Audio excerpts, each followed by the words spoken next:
Hello, and thank you for joining us for this first edition of the One Young World Speaker Series.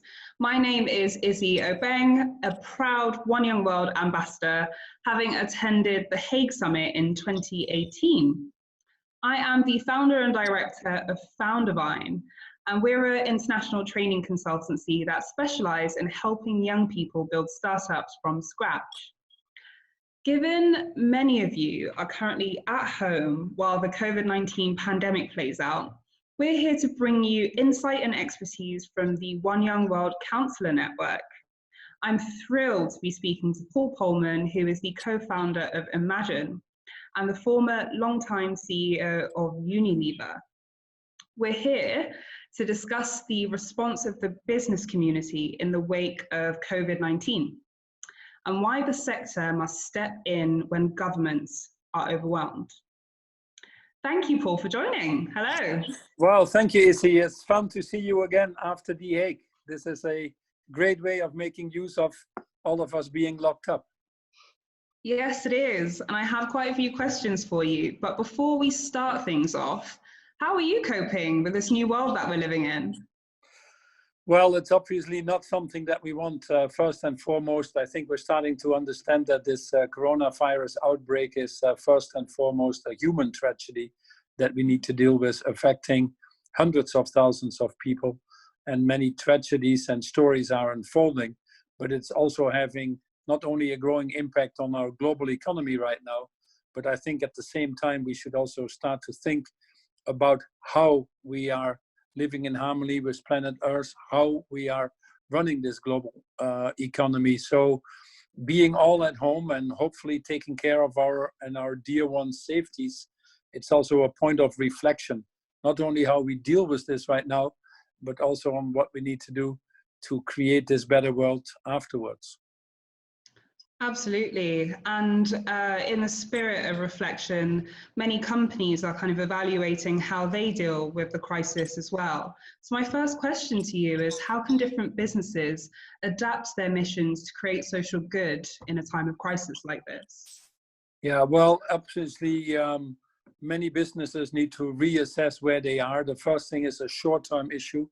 That is a health crisis issue that we have that cannot only be solved by governments alone. It simply is too big and businesses need to get involved. So whilst there's an immediate job to be done to ensure that your business is a going concern and has the needed cash to operate, first and foremost, we need to take care of our employees and people in our value chains, and then people in the communities. Business can play an enormous role.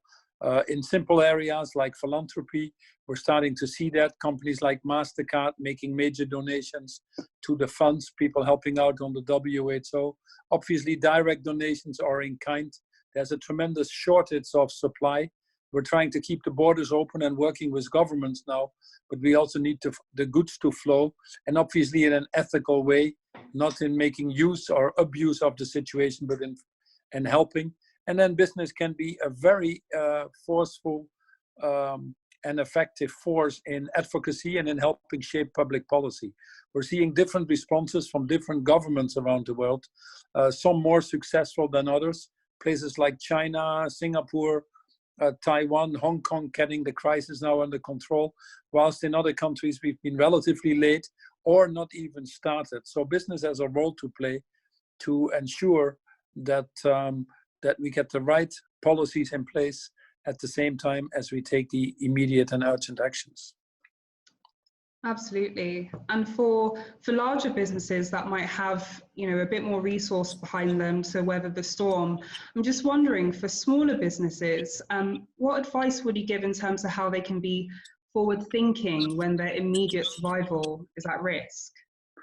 Well, yes, the first thing you have to do, if you like it or not, if you are a small business, is to protect your going concern. And I think whether you're small or large businesses, it's all the same. The key and most important thing there is to protect your cash flow. If you don't protect your cash flow, the situation won't work. So that is the first thing. Then the second thing is you have to take care of your people. There's no question about that your people are your most important assets. And what can you do, as we've talked about briefly, in your value chains to reassure that. And then the third thing is you need to look at your own value chain. Many of the value chains will be disrupted. You might not be able to get your supplies. You might not be able to get to your customers. So you need to redesign very quickly and in an agile way your value chain. And then last but not least, some products in this environment do better than others. If you're like Unilever, there's definitely less consumption of ice cream or our food solutions business outside the house. So, but other businesses like hand sanitation, or we actually have an air purification business and other things might be the right one. So if you have an opportunity to make tougher choices in your capital allocations, now is the moment to do that.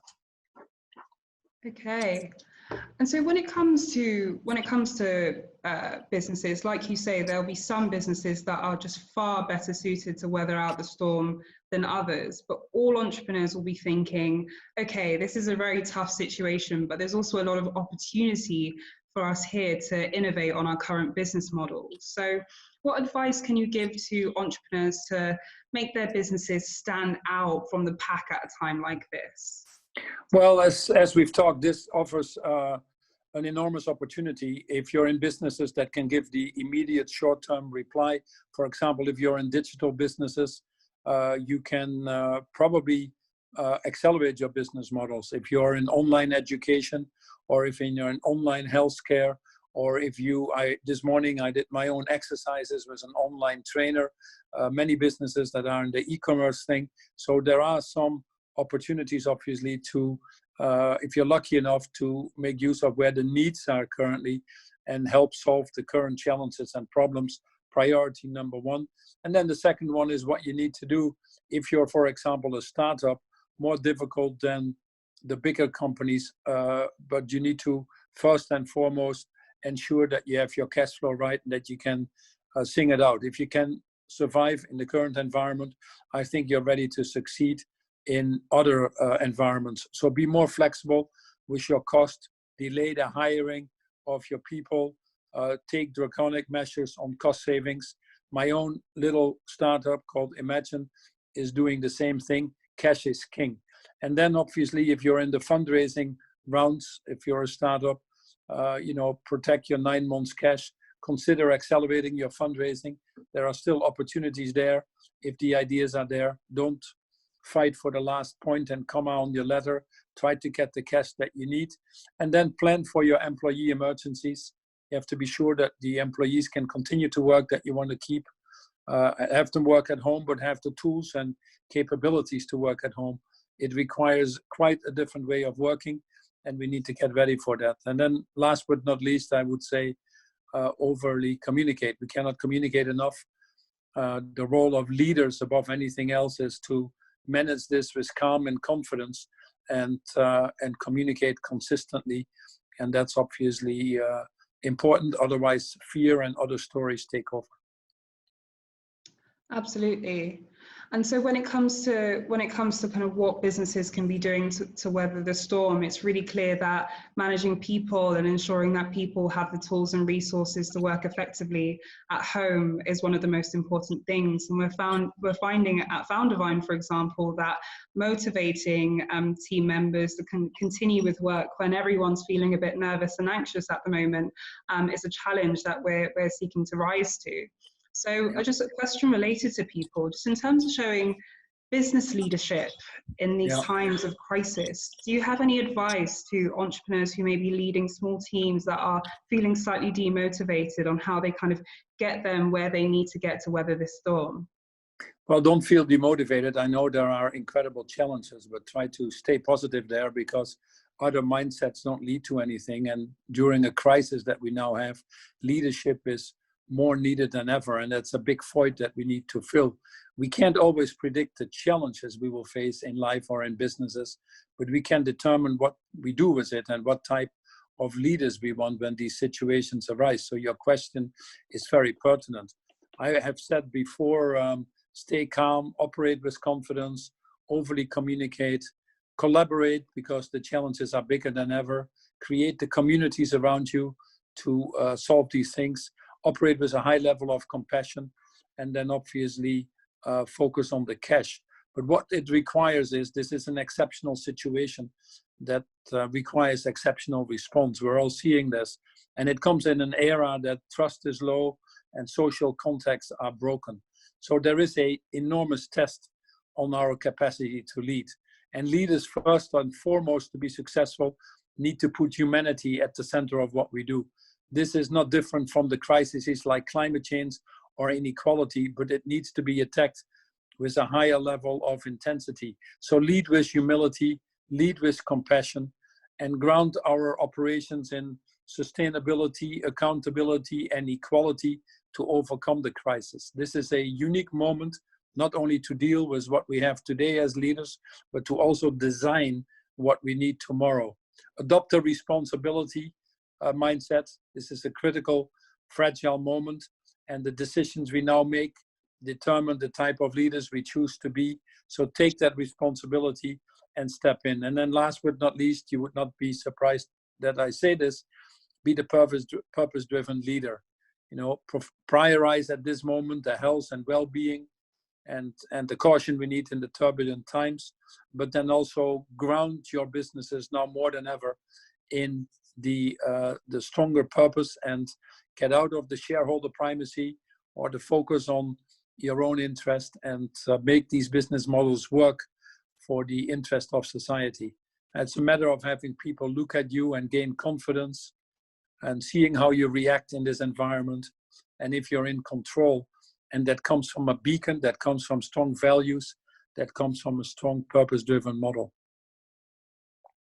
Brilliant. Thank you, Paul. I completely echo the idea that at these times it's so important that we focus on being purpose-led and prioritizing the health and well-being of our employees and the communities around us at this very strange time in our world. So thank you so much, Paul, for your time.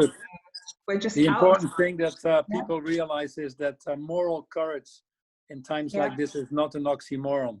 With courage, we can be more moral, and with morality, we can more easily find the courage to act. So that's what we need right now, and you're showing that in this interview and taking the initiative, so I appreciate that. Brilliant. Thank you for leaving the One Young World community with that final thought. So let's please give a big thank you to Paul for his time and insight, and make sure to like, comment, and share this session. Thank you for watching, and take care, everyone. Bye.